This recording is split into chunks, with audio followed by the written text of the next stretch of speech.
I'm Ronin Chain, and I'm here with Busy Braun, and we have seen the second arc of Andor season two. The Gorman front is now in play, and yeah, man, a lot of tension has risen, and I am my heart goes out to everybody who's being in a tight situation now on both. It's weird to say both the Imperial and the Rebellion side. But yes, Cassian right now is being sent to look into the Gorman front, and Lucan's feeling the pressure of having to make big moves now instead of being just staring and waiting for options. ISB is trying to hone in on uh, this Gorman situation that's being very like kept in the loop, and everybody been put the ringer. Bix is trying to get through her PTSD from season one. Um, Deidre and Zero are a thing. And there's a lot to be broken down. Busy. We went through the first arc, Mhm. and we saw what Mon Mothma went through. Her trying to balance out the mother and senator side. You see how in this one, specifically with both Cassian and Bix, you see how these individuals are people in love, and yet they're revolutionaries trying to balance it out. What did you feel about that dynamic, and your thoughts immediately after watching these the second arc of Andor season two? So it's been really interesting because both Cassian and Mon Mothma are kind of dealing with their personal relationships compared to, of course, the battles of war that they're kind of dealing with, and of course, it's kind of it seems to be kind of going the opposite way for both of them. Whereas Cassian kind of started off a little rocky with, with Biggs and Mon, of course, things were a little. I don't want to say they were good with their daughter, but they seemed, with the wedding and everything, and I feel like we've slowly seen it kind of fall apart a little bit, and with the way Mon's going, she seems to be a little more aggressive than she's been, in my opinion. Like, she's always been a badass, but, like, the way she was talking to Krennic and the way she's just been handling things in the last few episodes, it's been more of, like she's done, like she's tired of, taking shit, which has been really cool to see. Whereas Cassian, they're dealing with things and it's been poorly, but after the ending of the last episode, it seems like maybe things will get a little more on track. I feel like when you're put in a position where you take out the thing that's been causing you pain, it either causes even more nightmares or it gets rid of them entirely.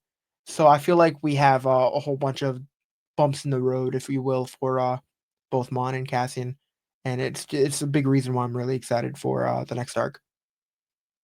Yeah, thus far, bringing in characters like Orson Krennic Mhm. and having them im- implicated in this story, it feels very seamless and yet like necessary, Yeah, yeah, and because feels it's not one of those even. things where it's like, "Oh, yeah, look, we got a character from the movie. This is a cameo," Yeah. "Look, we're throwing it in your face." Like, it makes so much sense, and sometimes I felt like that was the case with Saw Gerrera, when we would see him, it's like, "Oh, yeah, they're just throwing him in there to throw him in there," but then Saw comes out here and delivers one of the best monologues we've ever gotten, and it's just the way he was spitting and the way that that episode kind of ended, and dude, like, that was just so well handled. Because in that episode, we had 2 amazing pieces of dialogue with both, Cassian talking to what is it, the Gorins? Uh The uh, Gorman front. Gormans, I don't know what I'm talking about, and, then him talking then, of course, Saw talking, uh, like, later on in the episode, so it was just both of those sequences were just they were amazing, and it just shows, like, how well they kinda throw in these characters that are already well known, and it doesn't feel like, "Hey, like, we're just giving this to you so you guys can think that this is a good episode." Like, it fit, and especially when he said his sister's like, he's talking about his sister, and then he's mentioning things from, like, the Clone War like, he's mentioning things from, like, the past, excuse me, and it's just like, this is so well done. Like, this is really well done, and I know you too, like, creaming your pants with the way they were tying in, like, some of the Tarkin stuff with the massacre and just everything. It's like they're just throwing in little things and they're making it make sense without it feeling like they're dangling keys in front of our face. Like, the everything here, like the dialogue, it's so well done, man. Yeah, that's been like I'm shocked how they're bringing in stuff from the lore, and yet doesn't feel like see it feels seamless. It's like if you don't know about it, ooh, you're getting some new foundational information or whatnot. But if you do know about it, a little tip to the hat that I've never have felt this much behind Tony Gilroy's crew and whatnot. Not to say that they're not fans or they don't care about it. It's just like they've been more honed in on the material and getting, character and story right. But now it seems like they're willing to like we have a whole canvas of lore and source material. Let's lean into it and see if there's anything that we can use. Like, for example, and this is for in the second arc that people speculate and whatnot, but like, dude, we got Dakar. We got the planet that the Resistance is going to be using in Force Awakens, and this is like madness. And yet, it makes sense of like at some point the rebellion must have used this base at one point. If they were that much on the run, this would have been a stopping point for them. And seeing how they balance that out with details, you see how even in the details with characters that are in tight situations and trying to manage control. You see the Gormans trying to like have their own debate of how do we approach us standing up to the Empire because they're all done with it. It's just about how they go about it is what's on the line. You see how Deidre takes command of from the first arc, and now how she's moving pieces with Cyril of finding and honing in on any level of rebellious across you know the galaxy. And yeah, to me, Luthen has been a big surprise of how he feels pressured and how he's, dare I say, like truly cares about the people he's surrounded with, and yet has to keep some sort of wall between them, and yet is trying to encourage them. There's this great back and forth he has with Cassian about like, oh, what happened to you asking me to join? Whether I should kill you or take you in. It's like I took you in. You're in the rebellion, and there's this great again. It's in the trailer, but like Cassian says, I'm thinking like a soldier. And Luthen says, I need you to think like a leader. Because Luthen has already said it. I'm going to die someday. I'm not going to see this at the end of it. Like, I know this, but like, I'm trying to make sure that you see it all the way. And that was really meaningful because like that entire exchange, we're just like kind of waiting to see how Luthen kind of goes about justifying it or whatever, and he just simply says, "Oh, I was hoping she wouldn't tell you, and you both let me down." And of course, Luthen, most of these people in the rebellion have gone through so much crap, so they're very unhealthy communicators. Like we've seen the way Saw Gerrera is, like the way he is, like the dude is, yeah, he might be fighting on the side that we consider good, but realistically, he's not a good man. You know what I'm saying? But we got the same situation, kind of not as crazy, but with Luthen, where Luthen is, of course, talking to Cassian and hearing Cassian out, and we're thinking like, crap, like this dude just doesn't care, especially where he's like, oh well, thank you for returning this to me. Like now you can go on your business, you know? And then we see the light shining and we're confused on what the mission means, thinking that it's him gonna go help, out with the mission that's in play with them, taking the Imperial the cruiser and all of them. I thought he was gonna help out or do something there, and then it turns out that Luthen was this is him trying to I think trying to apologize. Him trying to help heal Biggs by sending them after the doctor. Like that was kind of a twist that I didn't expect. And I just thought it was like the best way that Luthen knows how to communicate for him to basically hand out her demons on a plate, on a platter, and be like, all right, now this is how we take a step forward. No word spoken, but I mean, I feel like that's gonna mean a great deal to Cassian. And I Yeah, think Cassian might be a little more, I don't wanna jump the gun, but I feel like this might make him a little more devoted. He's already been devoted to the cause, but not only is what he believes in that what he believes in is why he's fighting, but now he's done something for someone he loves. I feel like this might kind of help him take that next step, if you will. So I wouldn't be reassured. surprised if it starts off crazy in the next arc, like him already even more devoted, which can't really get more devoted than how Cassian's been. But I don't know. I'm loving the way that they're doing things right now. Yeah, going into even as this arc was concluding, I felt the gut punch that the Empire gave us with the stuff that Scalding is pressuring on, like removing the exhibit and then having to like get a listening device out of that realm. You see how Vel and Cinta have been split for a year, and how the fallout of them trying to lead and teach the Gorman Front how to like be rebels. Oh my god, Um, that pissed me off. yeah, that's annoying, and yet like something that can happen, something realistic. Mhm. And I applaud the show when it's willing to go closer to us from like at points this franchise, these galaxy, these characters can be from a distance, and yet at points when it's really written well, performed well, and like executed well, they could be right in front of us, and that is as connective as it can get. And I appreciate that in the music. I appreciate that in the production design. I appreciate that in the transitions. There's a whole sequence of like someone drilling, and then it cuts to Zero like going through like files on his like pad and whatnot. I just it's it's so good. The sequence with Lonnie, folks, just here to rest assured of like, is Krennic gonna be just as good as Rogue One? Ben Mendelsohn, just give him a costume and a script, and he's set. Like he's been a gem to see pop up here and there, and the way stuff is connecting stuff. And again, like we said at the first arc, laying foundation and yet going forward with the story for the present and the future is just remarkable about it. Mhm. That's what I've been digging so much about this arc as well. Just like the echoes of like seeing Saw Gerrera with still legs and full arms and no like breathing apparatus Yeah. yet. Yeah. It's like distorting, and yet oh, this guy is gonna slowly um destroy himself or like change himself in either a worse way or even a more pitiful way.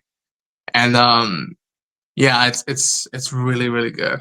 Um, but yeah, my final thoughts for our review for the second arc of Andor season 2 is that the implications of the Gorman front, what's been teased in season 1, what's been implied throughout the whole franchise in the lore and legends and canon now, is it's remarkable to see something that you've heard about so much, and yet you're finally seeing moments of it. Um, it's just amazing.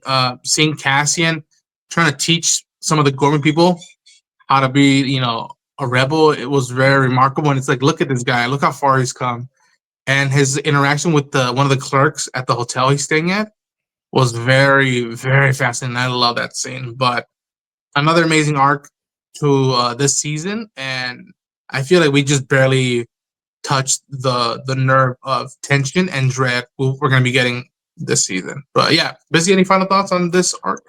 I mean, like I said, I'm really happy with the way that they're kind of touching up on like old rebel bases, and stuff or whatever. Like you said with the car, and showing that, and obviously we see that in the future with Force Awakens, and then we turns out with Yavin 4 with them earlier on in the season, and it'd be really cool to see something like Crate, or something on the lines of that. It'd just be cool to kind of dive into like old abandoned rebel bases, and then just show more history in that way, like when we rewatch, or if someone does, I don't know if someone ends up watching or rewatching The Last Jedi, if they're like, oh wait, that's what this base used to look like, but it'd just be really interesting to see how they kind of do more things like that, because it makes things really fun when we start seeing places that we're familiar with, but they do it in a way that makes sense. So it's been cool, it's been good. I agree. I agree. Folks, thank you so much for tuning in to our review of Andor Season 2 Arc 2 from episodes 4 through 6. Um, I I love this show. I love the show, and you're gonna want to stay tuned to our future coverage of this show on all our channels. Busy, tell people where they can find you. Busy Brown everywhere. TeamJVS dropping reviews, and on Ronin's Unchanged channel. I don't know why I had so much trouble saying that. Ronin Unchanged channel, dropping reactions. Beautiful. And you can find me at Ronin Unchained on all the socials. Either I'm at 1,000 subs now or I'm about to cross it. So thank you all for the support. And yeah, as always, may the force be with you and one way out. Take care. Nice. All right. I was trying to remember how to do the like the what was that thing that they did? Oh, the salute from Yeah, the government. I Yeah, was gonna do yeah, that at the same time, but I couldn't remember yeah, how to do it. We got to make it a thing, bro. yeah. Okay, I think we should do. What do you want to do? 10 minutes for the overall review. The non-spoiler. I mean, yeah, Yeah. we see where it goes. I mean, if it's shorter, it's shorter. If it's longer, it's longer. I mean, Okay. yeah. Let me just go get my notepad. Do you want to Just double pause check. this so it's easier to break up? Okay, hold That on. way, when we send it, Hello, everyone. I'm Ronin Unchained. I'm here with my friend Bizzy Braun here, and we have seen Andor season 2. Holy. I did that for you, TeamJVS. Folks, we're back with Andor season 2. This show just keeps getting better and better, and it doesn't miss a step. It doesn't lose its pacing. It just builds upon the foundation, and I think that if this show sticks to landing, it might go down as one of the best shows of recent years, and probably one of the best things ever created in the history of Star Wars. Yeah, that's my opening thoughts. Busy, do you have any opening thoughts on your take from watching the first half of Andor season 2? I think they're handling things really well. I mean, with the way that they're planning on releasing things and the way that they're kind of pacing everything, and again the dialogue, man. I mean, there's points here where, like, for me as someone who loves to react to shows, and you know, a lot of the moments that get me going are the moments that are just pure action sequences.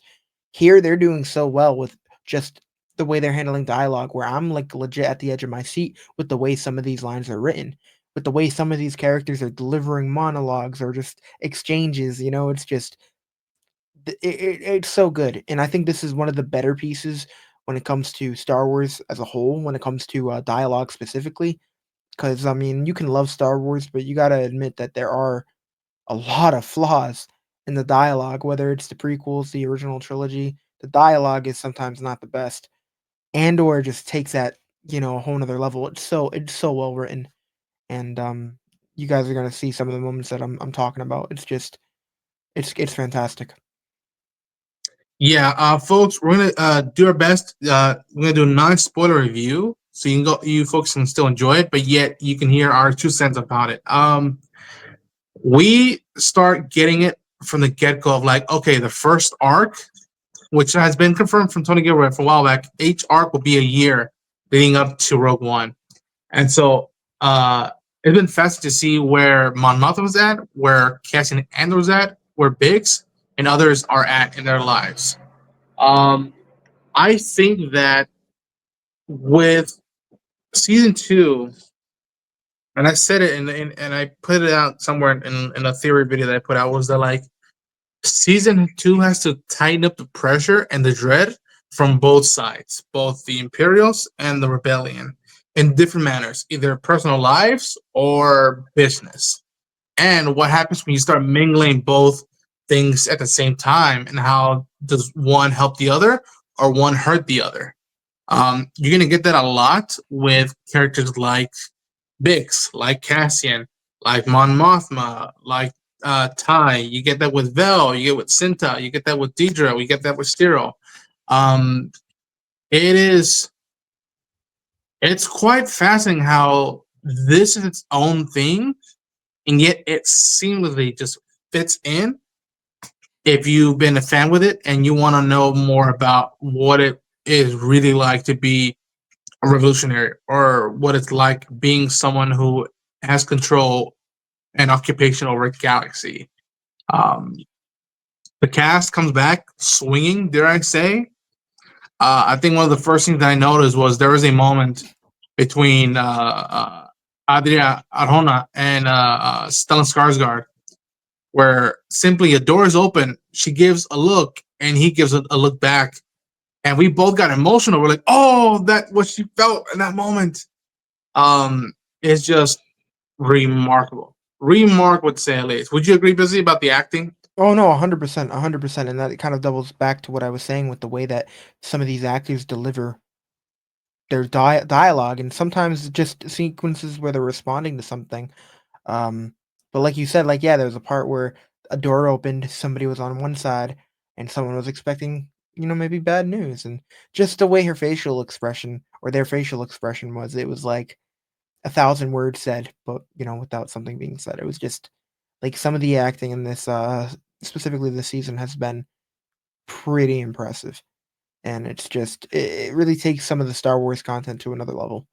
Again, I don't expect some crazy action sequences, but you will get some.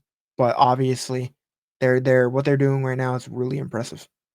But I love that you said that because, and I told this to Busy as well when we were like discussing after each episode. We're like, there's action, but not as much as people would expect or accustomed with Star Wars, and yet the feel people feel in the middle of a battle, big epic battle, in a lot of these Star Wars movies or shows, you feel that same intensity and like synergy when people are having a conversation. Just two people in a room or in a table or in a chair.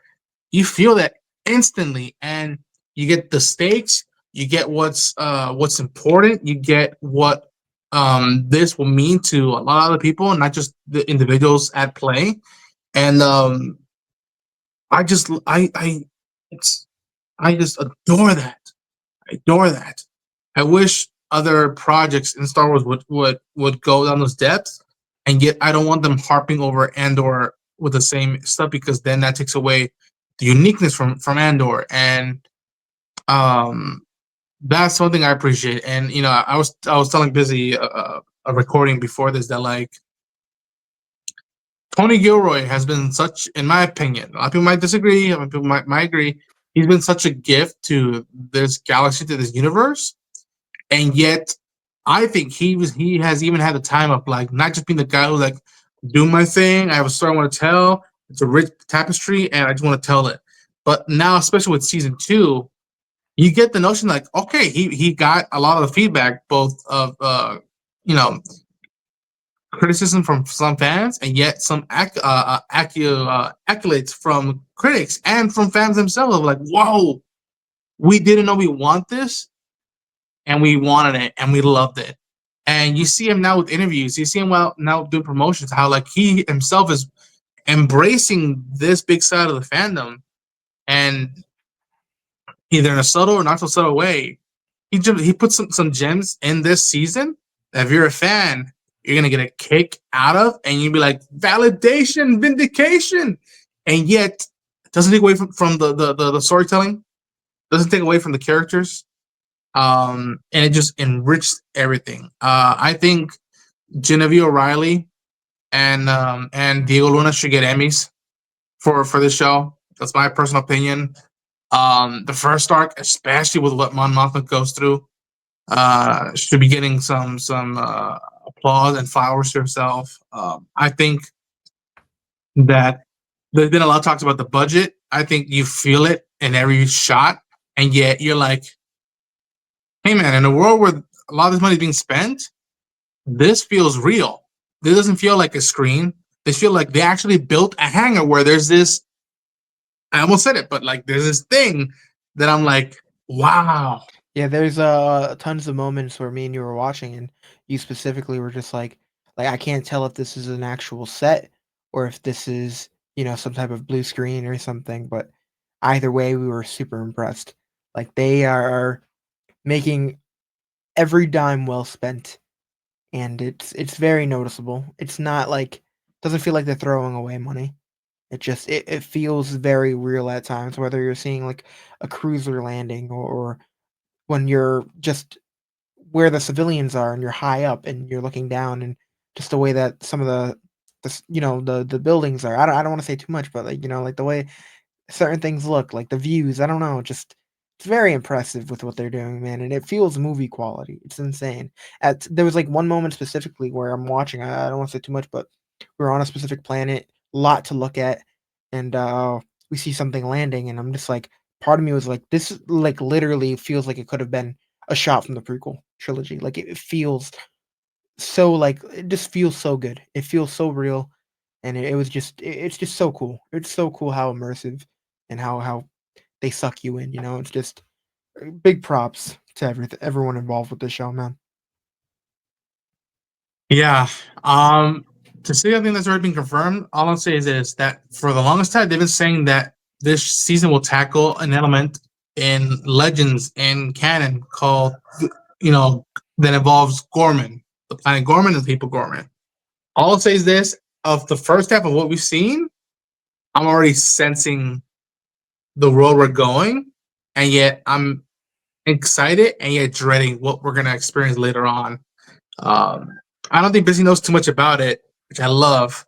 Um, and yeah, folks, like I think we're saying about the sets.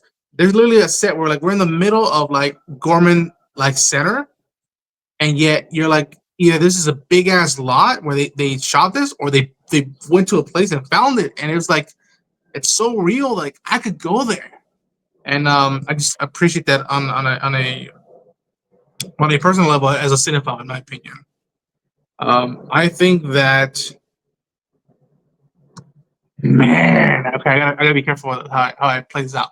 That this show isn't afraid to really make sure remind people like this is remember this is a war. Remember this is espionage. This is a political thriller. So no one is safe. Everything is worth fighting for, and any piece of information is valuable. And I really really think that these two arcs are very much taking what Ferrex did and all the stories we got out of Ferrex from season one, and the tension we got in Arcana 5 with the prison arc. That these two arcs thus far are taking all the elements and just amplifying them up. We're seeing careers go high. We're seeing relationships evolving, and it's really incredible work. And I think that this show, I said it somewhere else, but this show will go down as one of the best stuff coming out in these past few years. And I think it's a great statement to the Star Wars franchise of like saying we can do this. This is possible. You can go down these roads or down these approaches.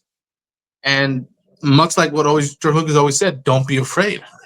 Try this. And I think this has been a blessing for this franchise. And I can only imagine what's going to happen in the next 6 episodes. I cannot only imagine what's going to happen.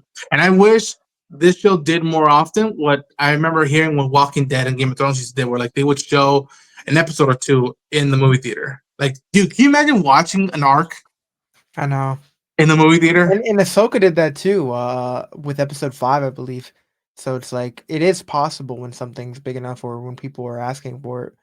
And I would definitely love to watch specific episodes in the theaters. Don't get me wrong, but no, what they're doing here, man, is pretty impressive, and it's just a lot of the adult and mature themes that they're doing. Because obviously, like the way that this is written, I feel like is handled a lot differently than a lot of the other shows we got, where some of them are a little more lighthearted. A lot of them do involve certain adult themes, obviously, but this I feel like takes it to another level.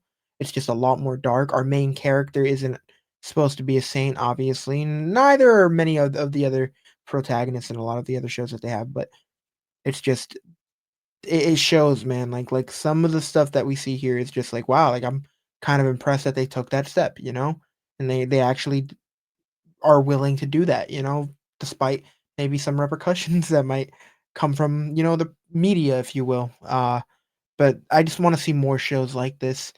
Not necessarily, obviously, Andor, but just more stuff written and just shot like this. Like this is good stuff, man. I want to see more of it. Do you have a favorite character thus far that you enjoyed following in these first two arcs? I mean, obviously Cassian's there, but I'm really enjoying what they're doing with Mon Mothma and a lot of the things that she's kind of having to go through and the way she's handling a lot of the things and the way she kind of stands on business at times. Like she is a really well written character. That's all I'm gonna say. I don't want to say too much, but she is great. I've been very, as a counter to that, because I love Mon Mothma and I love Generali. Deidre, dude, there are points, and y'all, if y'all tune into our reactions, there are points where you're gonna see us being like, "These are the bad guys. We hate their guts, but we can't stop watching them. We can't stop watching them talking to each other, taking commands, making commands, and it's so good." There's a wholesome moment between two Imperials. I know, and yet we're like, "Oh," and we have to be like, "Oh no, fuck, hell with these guys." Yeah. That is rare, and that is remarkable that that's happening in Star Wars and it's happening on Disney Plus. Like, kudos, honestly. Like production, crew, people who are allowing to make these choices. Like, kudos. Like that is it's a big step in my opinion with storytelling like this. Um, but yeah, my closing thoughts for our review for Andor season 2 thus far is that I apologize in advance to Sam and TeamJVS, but I really don't think this is the last review we're going to do of Andor season 2.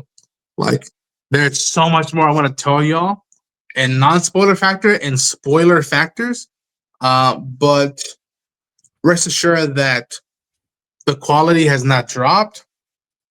The music is still there. The actors and actresses are, from what I've gathered, seem like they're having a blast and they're having more fun than ever to just sink into these characters. Um, I think the Lucasfilm VFX team and the production crew, everybody below the line, should give themselves a round of applause. And I'll give you a round of applause right now because, like we said early on, the money being spent, we can feel it, and we can tell the overworked hours being made for this show for our entertainment and for us to experience. And yeah, man, if we've been already intense with what we've seen this far, you better get yourself ready. Get yourself ready. Bizzy, any final thoughts? Nah, man, I can't wait to hear everyone's thoughts on what we received, and can't wait to talk about it with you guys every week. For sure. Beautiful. Do we want to give a ranking? I think thus far, these two arcs past the first arc of season 1, and this has been some of my favorite stuff to experience with Cassian, in my opinion. So I would go, as of right now, A plus right now. And I feel like it's probably not fair because we haven't seen it yet, but I think either it's A plus right now or it's a solid A. And I feel like it's just gonna get better by the time we finish this season. But yeah, what do you give your ranking? I'm gonna give it an A, man. This is again fantastic. It's been great, and I can't wait to hear what people have to say. Yeah. And I echo my friends' sentiments. Let us know your thoughts or your expectations going into season 2 in the comments down below. Bizzy, please promote where you're at. Bizzy Braun everywhere. TeamJVS dropping reviews, and of course Ronin Unchained's channel dropping reactions. Thank you, my friend, for being part of this review. You can follow me at Ronin Unchained on YouTube on all the social accounts. I'm going to be covering the hell out of this show, and you may or may not have seen thus far yet a theory video to go along with what I've been thinking about this season.